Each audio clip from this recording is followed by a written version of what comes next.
Coisas que esfriam, relacionamento que esfria o amor. Entre elas, a indecisão. A indecisão, a dúvida, ela impede a pessoa de tomar atitude, de avançar, de ser criativa, sabe? De lutar pelo outro. Isso é difícil. Relacionamentos onde há indecisão, onde há dúvida. Uma outra coisa, irmãos, que destrói em instantes. Em poucos instantes, um relacionamento ou amor ele é destruído pela decepção, a frustração. E existe um outro que não é destruído instantaneamente, não é tão rápido, mas ele é tão amargo quanto a decepção. E isso se chama, esse outro inimigo do amor se chama a indiferença.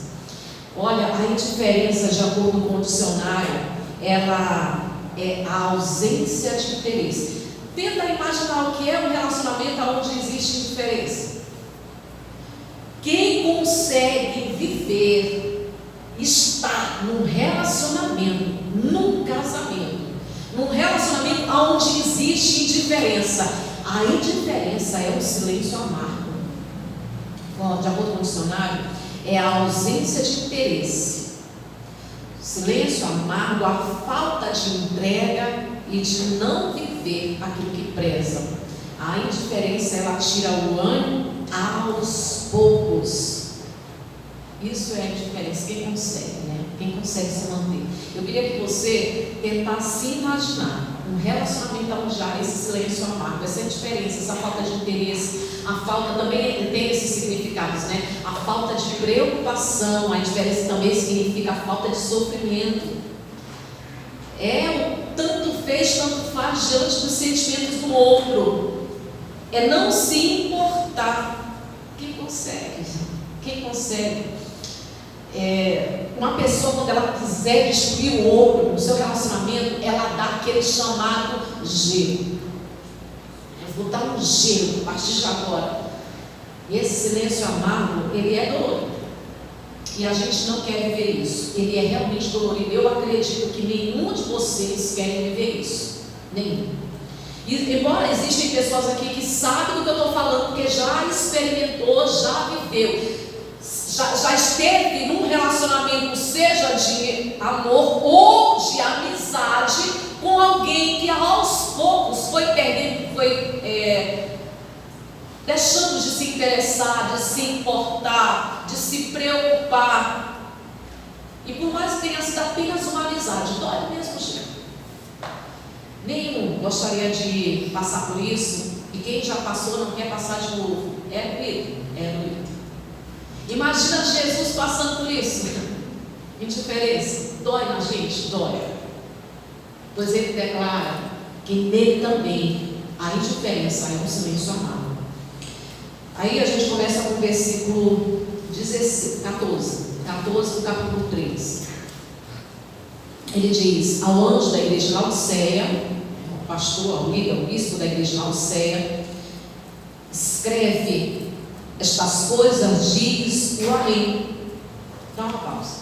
Vou detalhar, eu vou mastigar. Você vai sair daqui com essa. Embora alguns aqui lembram, eu já preguei isso daqui, mas vou tentar mastigar o máximo possível para vocês. Aqui ele fala o seguinte: quando essa carta ela foi escrita, o exílio de João aconteceu em 61, por volta, mais provavelmente em 61 depois de Cristo. E por aí ele começa a escrever as cartas.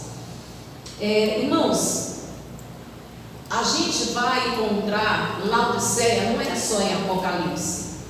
A carta que é escrita no capítulo 4 de Colossenses vai para a igreja em Colosso, e Paulo diz que essa carta, que é Colossenses, ele diz que essa carta deve ser compartilhada com os laodicenses. Ele fala, o que dá a entender que a situação de Colosso é a mesma, da igreja de Colosso é a mesma de Laodiceia, daquela cidade vizinha, Laodiceia, Colosso e Herápolis.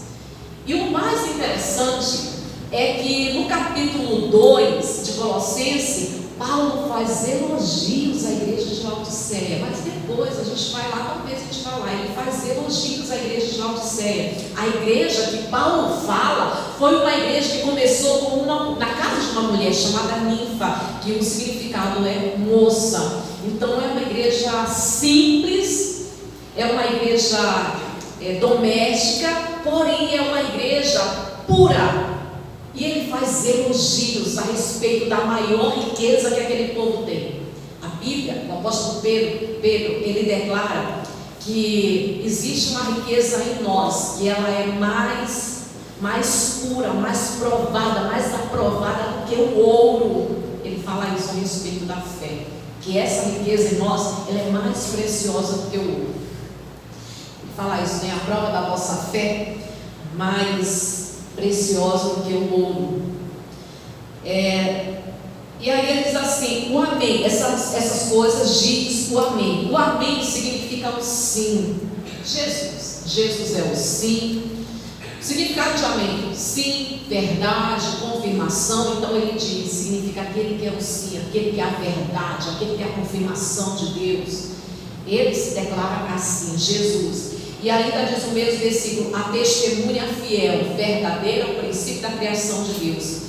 Testemunha fiel. Ninguém pode ser uma testemunha fiel mais do que aquele que vivencia, que é experimentado no assunto. Ele fala, eu sou a testemunha fiel, porque ninguém pode ser testemunha fiel do que aquele que vive, ou seja, ele fala daquilo que é verdade, porque ele vive, porque ele sabe a vontade de Deus, ele está com Deus, sempre esteve com Deus, ligado a Deus o tempo todo. Então aquilo que ele fala é um testemunho fiel daquilo que ele sabe, que ele é experimentado e ele fala com propriedade do assunto. É isso que ele fala, testemunha fiel. E ainda diz assim, o princípio da criação de Deus, em outras palavras ele diz, a fonte de toda a criação de Deus, aquele por meio de quem tudo começou. Esse é Jesus Cristo. E aí ele diz no versículo 15, conheço as tuas obras, isso ele fala para todas as igrejas, conheço as tuas obras, que nem és frio nem quente, quem dera fosse frio ou quente. Assim, porque és morno e nem és quente nem frio, estou a ponto de vomitar-te da minha boca. Louvado seja Deus, sabe? Eu fico impressionado com a sabedoria de Jesus, porque ele usa parábola, ele usa analogia de acordo com a situação da cidade. Laodiceia chegou a ser a capital da província romana, a cidade mais importante, e ela era rica. Tão rica que por volta do ano 61 houve um terremoto, devastou completamente a cidade. Ela rejeitou ajudas, inclusive por ser uma capital da província romana, ela rejeitou ajuda até de Roma e se reergueu sozinha, embora alguns prédios, como o edifício público, só foi ser terminado lá pela década de 80 depois de Cristo. Mas ela se ergueu sozinha. E de onde vinha essa riqueza? Apenas ela tinha esse trabalho com lã preta. Essa lã preta, talvez eles mesmos fizessem um corante, mas era uma lã preta e brilhosa, que dava para eles um bom recurso, né? Fazia com que eles ficassem ricos. E trabalhavam com pó frígio. Esse pó, como ela era a principal cidade da Frígia, esse pó ele servia tanto para os ouvidos como para os olhos. E era uma cidade, irmãos, de recursos que dava para ela enriquecimento. E talvez por isso que lá Esculapo tinha tanto prestígio e adoração, que era para eles considerado o Deus da cura, por causa desse cuidado especial que eles tinham com as doenças, oftálmicas, com a doença de ouvido, e eles fabricavam isso que dava para eles um dinheiro bom, enriqueceram. E além de trabalhar lá, existia um trabalho bancário. Como era feito? Ouro. Então, toda essa transação, principalmente por lá ser um centro bancário, fazia fazia com que se tornasse a cidade mais rica. Os cristãos, na época que Paulo escreve a carta aos Colossenses, essa mulher frígia, ela tem uma igreja simples, só que essa igreja, por ser uma cidade rica, uma cidade que abre portas para todos, os cristãos, diferente de Filadélfia, que Filadélfia eles não tinham expressão social, os cristãos eles tinham liberdade em Laodiceia.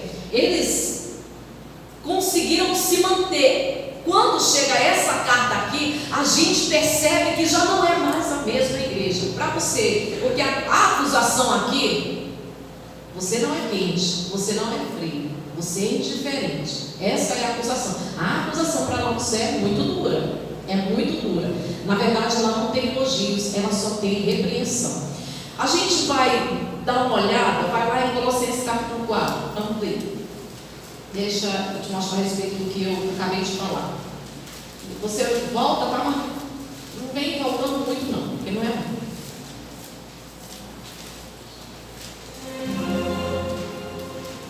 Espera aqui rapidinho, capítulo 4.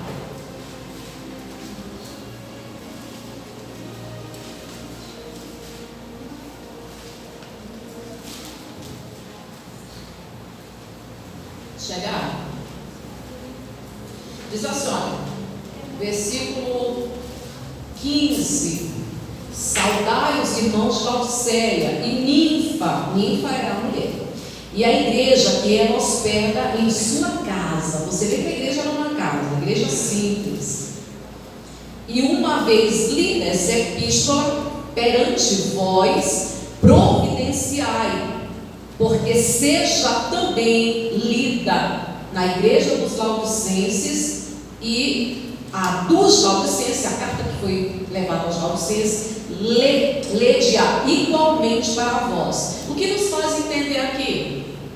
A situação dos Colossos, da igreja de Colossos e a situação de Laodiceia era idêntica, era a mesma situação. Olha, a carta que eu estou enviando é para compartilhar entre vocês, ou seja, a situação é a mesma.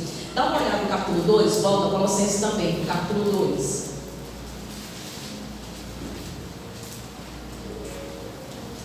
Olha que coisa bonita, irmãos. Versículo 1 diz assim, ó: gostaria, pois, que soubesses quão grande luta venho mantendo por vós, pelos Laodicenses e por quantos não me viram face a face, para que o coração deles seja confortado e vinculado juntamente em amor, e eles tenham toda a riqueza de forte convicção do entendimento, para compreenderem plenamente o mistério de Deus Cristo.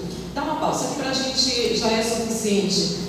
Paulo exalta Laodiceia e ele deixa lá uma coisa clara: ele nunca esteve com os laodicenses. A gente não sabe, irmãos, quem foi o fundador da igreja. A gente não tem essa informação. As informações mais, até inclusive as informações que eu peguei, foi de um importante historiador chamado Tácito, e ele é um historiador potente.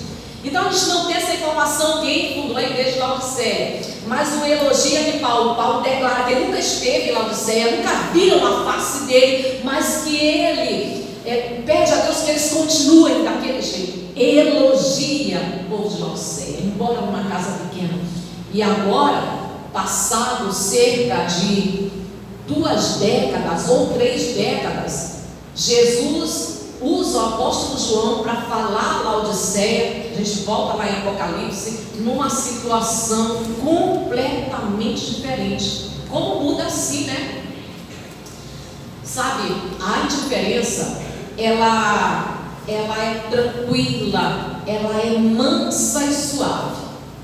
Ela acontece aos poucos e despercebida, a pessoa não vai percebendo quando aquela situação vai se tornando fria e indiferente. Até ela se tornar, até que venha acabar, o amor venha se tornar frio. Quando chega nesse estado que a pessoa percebe a diferença, não é uma coisa de um dia para o outro, da noite para o dia, ela é lenta e ela é suave. A palavra mais adequada ainda para colocar, suave. Mas quando ela chega, ela é a marca, a acusação para Laodiceia. Essa igreja rica em todos os sentidos, né?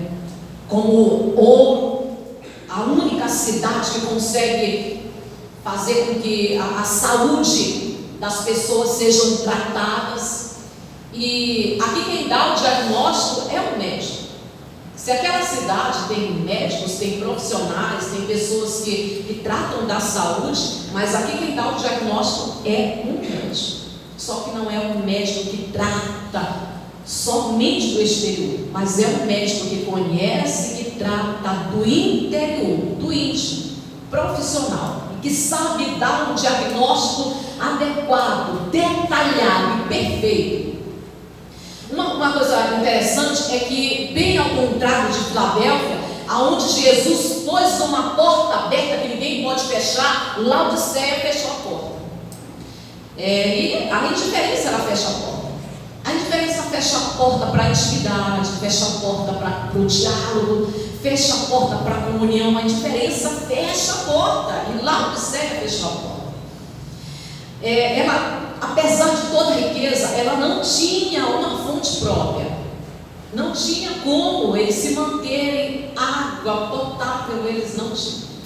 Então, para trazer água para essa cidade, eles teriam que trazer das cidades vizinhas. Tinha Colosso, que era a cidade mais próxima, e tinha a cidade de Herápolis, que também era uma cidade próxima. Herápolis era uma cidade construída em áreas vulcânicas. Por estar em áreas vulcânicas, a água de Herápolis era uma água quente. Na verdade, irmãos, ela é até hoje. E hoje a gente está falando de cidades localizadas na Turquia. E por ali acontecia e acontece, né? Mas ainda acontecia muitos terremotos por ali. Então, por ser uma cidade vulcânica, a água era quente, bem quentinha, chegava a quase 100 graus. Só que para trazer, e as pessoas iam e até se curavam através daquela água. A água era e ainda é uma água agradável. Porque quando eu pego uma mensagem, eu vou pesquisar um lugar, eu vou ver como o lugar está hoje. Inclusive, hoje, essas ruínas, elas são chamadas, o nome, é um nome bem complicado, mas a tradução significa Castelo Velho. Hoje é conhecido como, o nome lá hoje é Castelo Velho, as ruínas de Laodiceia. E aí trazia dessa cidade onde as pessoas, eu estava olhando uma reportagem, né? E aí um repórter entrando na água e pegando na água, e ele disse assim: é muito agradável, é muito quentinha a água. E me deu vontade de ir lá. Realmente, não digo deveria, mas deve ser algo muito agradável. Tomar um banho de água quente, irmãos, de água, ainda mais no inverno, ainda mais no dia que você está com frio, você tem que banhar, só Jesus, né? Uma maranhense, né? Enfim. E aí trazia cerca de 10 quilômetros. Quando ela chegava a 10 quilômetros de Laodiceia, ela já não chegava mais na mesma temperatura. Ela já chegava morna. Trazia-se então de Colossos. Uma cidade construída no pé da montanha. Já água fria e potável. A água de Colossos era uma água agradável. Era uma água que as pessoas ali tinham fonte de água potável e eles não precisavam de água. Laodiceia não tinha fonte própria. Então trazia de Colossos, a água saía de lá geladinha, percorrendo essa cerca de 10 quilômetros debaixo de uma temperatura quente. Quando chegava em Laodiceia, além de chegar morna, trazia um alto teor de minério, o que dava aquele gosto nauseante. E aí, a sabedoria do nosso Salvador Jesus, que usa a situação, que faz essa analogia, que usa a situação, toda a situação da cidade, para poder falar com a igreja de uma forma que eles possam compreender. Eles não, volto a dizer, não tinham fonte própria.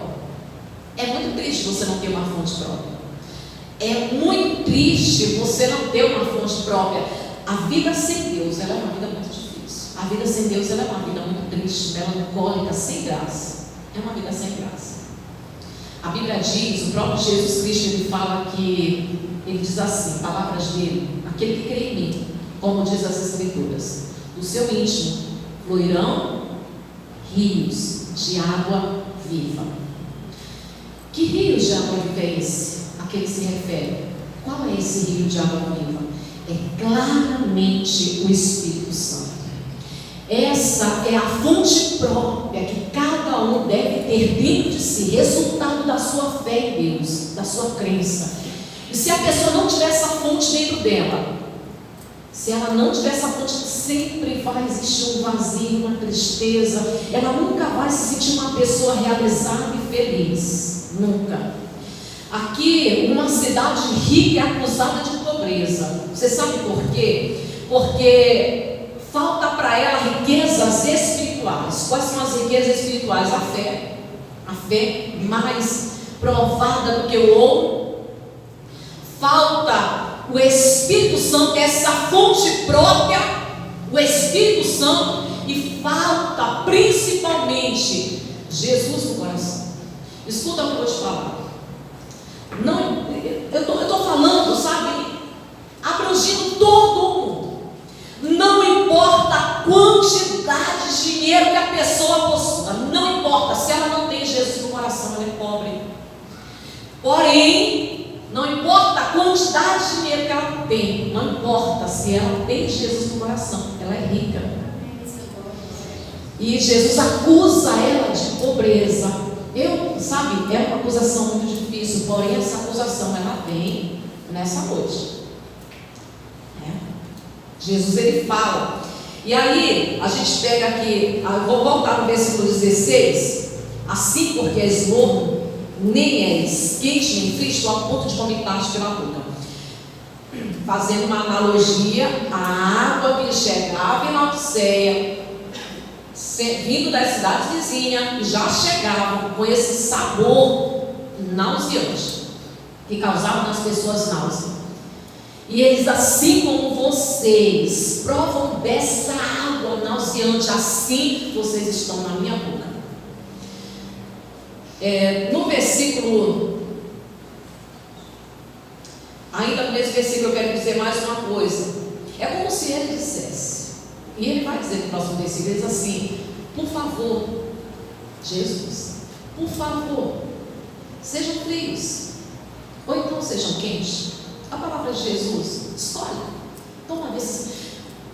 É como se uma esposa chegasse para o marido, no caso aqui é o marido, né, que chega para a esposa, é o marido, é Jesus que chega para a noiva, para a igreja.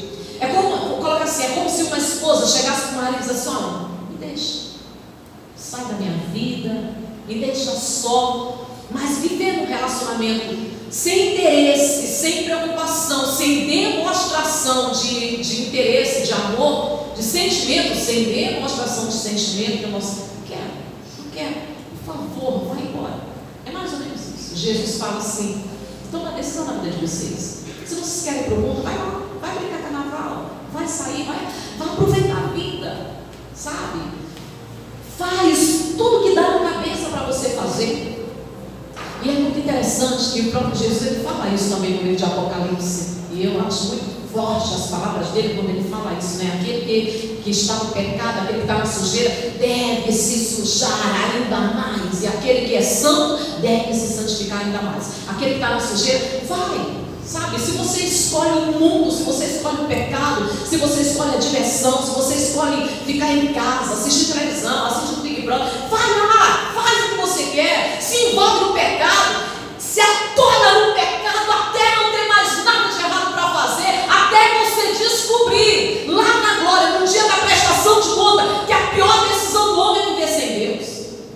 Mas ele diz assim: mas toma a decisão, sai, vai-te embora, vai para o mundo, se entrega aos prazeres da vida, ou então toma uma decisão e fica firme, vivendo a fé fervorosamente, se dedicando ao relacionamento. Porque quando a pessoa entra num relacionamento por amor e ela ama, ela tem que demonstrar esse amor. Qual é o amor que não é demonstrado? Você não quer ter uma pessoa que não demonstra amor por você. Não quer. Não, até, desculpa a maneira de falar, mas eu quero que você compreenda. Até os beijos, se não forem quentes e cheios de emoção, você percebe. Até o louvor, até a adoração, se não for cheia de vontade, de desejo e de necessidade, isso incomoda ao invés de ser recebido por Jesus. Ao invés de ser agradável, incomoda. E aí ele diz assim: eu então tomo uma decisão, para de viver na minha presença sem viver e amar a palavra de Jesus. Coisa triste, pessoas que estão na presença de Deus que ainda não se decidiram. A indiferença é aquela coisa assim de fazer que não está entendendo, fazer que não está escutando, não se incomodar, não se perturbar e não sofrer. As informações vão chegando e a pessoa simplesmente vai ignorando ou então vai deixando para depois. Quem sabe um dia, né? A palavra chega para ela e diz: os solteiros devem cuidar das coisas do Senhor. Ela é solteira, mas ela não tem compromisso com as coisas de Deus. Ela sabe que a palavra fala a respeito disso, mas ela não tem compromisso com nada. Ela não cuida das coisas do Senhor. Ela não tem compromisso com tantas outras coisas e é bem responsável nas coisas dela. Mas essa palavra vai ficando de lado.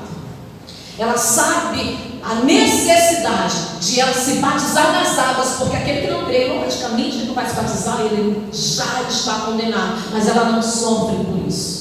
Ela não sofre, não se incomoda, a ponto de dizer para o eunuco: vem aqui uma água, me batiza aqui, tem um lugar aí para me batizar, vamos ali, vamos na piscina do fulano, me leva lá, mas eu preciso viver um relacionamento sério com Jesus. Não sofre, não se incomoda. A pessoa que está no pecado, ela não sofre para dizer assim: eu preciso me casar para agradar Jesus. Ou você se empenha para agradar Jesus, ou então vai no carnaval, vai lá, pula lá, compra uma fantasia, vai pular e aproveita, namora quantos aparecerem para você, quantas mulheres aparecerem para lá.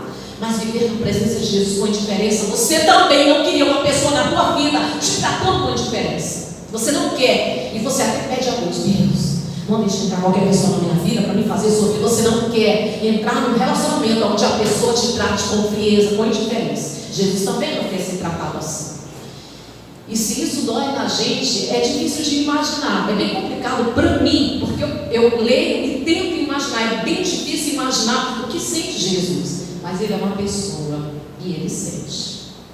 O fato de você estar na presença dele, não ser uma pessoa dedicada, não ser uma pessoa fervorosa, não ser uma pessoa preocupada, que demonstra, não ser uma pessoa que sofre, isso incomoda ele. E aí ele diz assim, 17: por dizes, estou rico e abastado e não preciso de coisa alguma, e nem sabe que tu és infeliz, sim, miserável, pobre, cego e nu. Dá uma pausa. E as palavras são duras. Tem pessoas que acham que pregador usa umas palavras muito duras, a pastora usa umas palavras. Imagine essas palavras aqui. Jesus está chamando a igreja de pobre, está chamando a igreja de miserável, está chamando a igreja de cega e nu. Só que ele está dizendo: nem sabes. Que coisa. A pessoa está na presença de Deus e ela nem sabe, ela não desperta para entender que a situação dela é uma situação ruim. Ser gordo é uma situação, é uma posição de risco, é uma posição ruim. Quando eu falo é uma posição ruim, eu acabo me lembrando de o nome dele, de Asaf, quando ele fala a alegria, a felicidade dos ímpios. Eles estão em lugar escorregadio. A pessoa em lugar escorregadio, ela pode levar uma queda a qualquer momento. E a pessoa que ela é morna, que ela é meio termo. Por que esse meio termo é interessante? Porque Jesus ele fala o seguinte: eu não posso enquadrar vocês como pecadores. Você vai ler toda a carta e você não vai encontrar acusações que foram feitas para as outras igrejas. Não existe doutrina de Nicolaitas, doutrina de Balaão, doutrina de Jezabel, não existe heresia, não existe idolatria, não tem acusação assim, não tem pecado. É que nem muitas pessoas na presença de Deus. Eu estou falando da gente, sim, mas eu estou falando da igreja, porque a igreja de Laodiceia, ela representa a atual igreja de Cristo, porque cada igreja, as 7 igrejas, representa tempos, representa o ciclo das igrejas, e a Laodiceia representa a igreja de hoje. Não tem pecado. Tem muitas pessoas na presença de Jesus que estão assim: não posso enquadrar vocês como pecadores. Não tem pecado, não está prostituindo, não está adulterando, não está andando com homem casado, não está tendo relacionamento sequer pelo WhatsApp com homem casado, sabe? Não está roubando, não está enganando, não anda. Não tem pecado para acusar. Mas também não posso enquadrar vocês nos santos, naqueles que são separados e consagrados para Deus. Você quer um exemplo? A maioria, e eu nem vou fazer isso com vocês, para não deixar ninguém envergonhado. A maioria quer a bênção de Deus, quer ser abençoado. A maioria, não, todo mundo quer a bênção de Deus e quer ser abençoado. Você sabe quantos querem ser ferramenta na mão de Deus? Aí é outra coisa, né? Diferente. Ser canal de bênção para outras pessoas. É por isso que eu não tenho muitas pessoas empenhadas e envolvidas para cuidar das coisas de Deus, se preocupando principalmente com o seu interior, se analisando, se comparando à palavra de Deus para ver aonde que eu tenho que ajeitar, onde que eu tenho que acertar. Eu quero me enquadrar, eu quero estar de acordo com a palavra de Deus para me agradar aquele que é o maior amor da minha vida, aquele que eu sei que jamais vai me abandonar. Certeza. Porque você pode ter certeza, você pode estar rodeado de pessoas, mas sempre chega um momento que todo mundo te abandona. Existe um momento que a única pessoa que você vai poder contar é Jesus. Então não adianta, a maior loucura do homem é se afastar, se tornar indiferente aos pouquinhos, se afastar de Jesus para estar perto de outras pessoas. E quando ele diz, vocês também não podem ser enquadrados nos santos, vocês também não podem ser enquadrados e não vistos como aqueles que são separados e consagrados para Deus, e que fazem a diferença, e que vivem nesse mundo, na contramão do mundo, servindo a Deus como servos e como filhos. Não é, vocês não é isso, vocês também não é aquilo. E o fato de vocês estarem assim, sem pecado, porém sem estar vivendo fervorosamente um amor, uma paixão é a palavra mais adequada, né? Paixão por Jesus, porque paixão leva a gente a fazer loucura, paixão leva a gente a perder o sono, a perder o apetite. Tem gente aqui que não perde o sono, acordar de madrugada para dobrar o joelho. Não, tem gente que não perde o apetite. Misericórdia, irmão. Só em falar isso, meu coração dói. Eu não estou mentindo, não. Diante de Deus, só em falar isso, meu coração dói. Só de imaginar, tem pessoas aqui sentadas me ouvindo, que passam uma semana sem fazer jejum. E olhe lá, se não passa uma semana sem ler a Bíblia. Falta de tempo, né? Corre para cá, conversa ali, brinca aqui, vai para um passeio ali, vai ajudar fulano ali, vai resolver